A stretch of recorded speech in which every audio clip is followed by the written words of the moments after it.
ሰላም ሰላም፣ የዛሬው ውሏችን አየር ጤና ቅቤ ትእዛዝ ነበረኝ። ወጣሁኝ። ከዛ በኋላ ባጃጅ ውስጥ ገባሁ። ጉዞ ታክሲ ተራ ደስ የሚል ነበረኝ። ታክሲ ጤና ደርሼ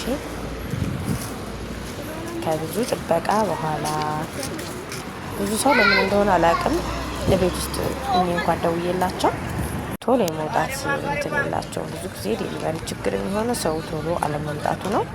ለማንኛውም ከዚህ ጥበቃ በኋላ መታ እቃውን ወስዳልኛለች። አመሰግናለሁ። የፊቴ ሁሉ በጣም ደብሮኛል። የጧት ፊት ነው። አመሰግናለሁ። ንጹህ ቅቤ የምትፈልጉ ማዘዝ ትችላላችሁ። በ0912 35 30 42 ማዘዝ ትችላላችሁ። አመሰግናለሁ። 800 ብር ብቻ ነው ዋጋው። በነገራችን ላይ በጣም ቆንጆና ለጋ ቅቤ። ቻው የኔ ውዶች።